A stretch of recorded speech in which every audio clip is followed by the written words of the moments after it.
बिस्मिल्लाहिर्रहमानिर्रहीम। सूरह नस्र। हकीकी कामयाबी। आपने फुटबॉलर्स को देखा है, जब गोल करते हैं तो कैसे खुशी मनाते हैं। कुछ हवा में छलांगे लगाते हैं और कुछ तो जमीन पर फिसलते हैं और एक दूसरे से लिपट जाते हैं। कुछ चीखें मारकर खुशी का इजहार करते हैं। जबकि फुटबॉल मुकम्मल वर्जिश भी नहीं है, क्योंकि उसके साथ बहुत ज्यादा सख्तियां जुड़ी हुई हैं। लेकिन हम सब ने भी अपनी अपनी जिंदगियों में इन फुटबॉलर्स की तरह कामयाबी का मजा चखा है। जब इम्तिहान में अच्छे नंबर्स आते हैं या कोई अच्छी खबर सुनते हैं या किसी मुकाबले में पहले नंबर पर आते हैं तो इन फुटबॉलर्स की तरह इतने खुश होते हैं कि समझ में नहीं आता क्या करें। लेकिन कभी कभी मुमकिन है कि हम इस जीत की वजह से मगरूर हो जाएं और कहें, मैं तो बहुत ताकतवर हूँ, इसलिए ये मुकाबला जीता हूँ, और ये सोचने लगे कि मुझे कोई नहीं हरा सकता, और ख्यालात के साथ खूबियों को अपने आप से मुंसलिक करें और कमजोरियों और बुराइयों को दूसरों से। लेकिन कोई हमें ये नहीं सिखाता कि जब जीत जाते हैं तो क्या करना चाहिए।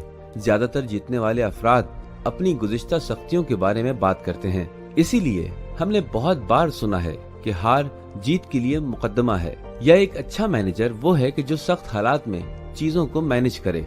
लेकिन कोई हमें ये नहीं बताता कि जब कामयाबी हासिल हो जाती है तो क्या करना चाहिए। अल्लाह ताला सूरह नस्र में इस मौजू के बारे में गुफ्तगू फरमाता है और पैगंबर अकरम सल्लल्लाहु अलैहि वसल्लम को, जो अजीम तरीन रहबर, एक खास हुक्म दे रहा है और आप सल्लल्लाहु अलैहि वसल्लम को इलाही मदद, फतह और कामयाबी का वादा दे रहा है।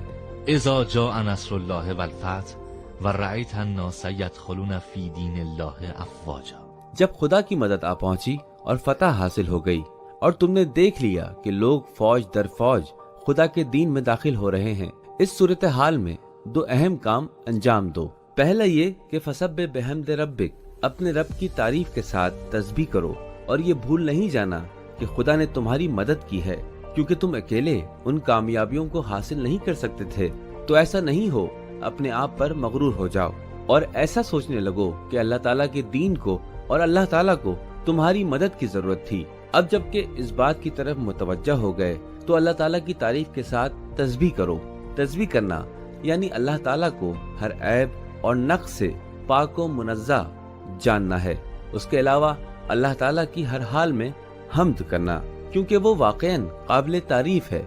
दूसरा काम ये है कि जब तारीफ के साथ तस्बीह कर दी और ये इकरार कर लिया कि खुदा किसी शख्स या किसी चीज का मोहताज नहीं, तो इस बात पर ईमान आ जाएगा कि उसकी मदद के बगैर कामयाबी हासिल नहीं हो सकती, क्योंकि तुम उसके मोहताज हो और हम सब उस कामिल खुदा के सामने नाक़िस और उसके मोहताज हैं।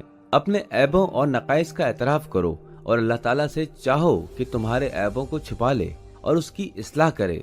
इस काम को तौबा कहा जाता है, और मुतमईन रहो कि अल्लाह ताला तुम्हारी तौबा को कबूल करने वाला है, क्योंकि वो बहुत ज्यादा मेहरबान और तौबा को कबूल करने वाला है। रसूल अल्लाह सल्लल्लाहु अलैहि वसल्लम ने अल्लाह ताला की बात पर अमल किया और सूरह नस्र के नाजिल होने के बाद अपनी आखिरी उम्र तक इस दुआ को पढ़ते थे। सुब्हान रब्बियल अअला व बिहम्दि अस्तगफिरुल्लाह रब्बी व अतूबु इलैह। मेरा रब पाक व मुनज़्ज़ा है और मैं उसकी तारीफ करता हूँ, और अल्लाह ताला जो मेरा रब है उससे माफी चाहता हूँ, उसकी तरफ पलटता हूँ। आप देख रहे हैं अल्लाह ताला ने रसूलुल्लाह सल्लल्लाहु अलैहि वसल्लम की कामयाबियों के जमाने में जिम्मेदारी को बयान करके कि जो हम सब के लिए अमली नमूना है, हमारी जिम्मेदारी को वाज़े कर दिया है। जबकि हमारा मकाम तो रसूल खुदा के मुकाबले में बहुत ही कम है।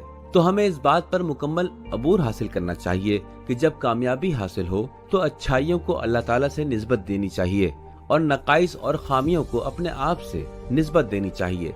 इस तरह हम कभी भी मगरूर नहीं होंगे और अल्लाह ताला की मदद से हमेशा अपने कामों में कामयाब रहेंगे। और यहाँ पर हमें वो अजीम इंसान याद आ रहे हैं कि जब खुर्रम शहर फतह हुआ तो फरमाया, खुर्रम शहर को खुदा ने आजाद कराया है। इमाम खुमैनी रहमतुल्लाह अलैह के इस जुमले से जाहिर होता है कि उन्होंने सूरह नस्र के दर्स को बहुत अच्छी तरह समझा और हमें भी सिखाया।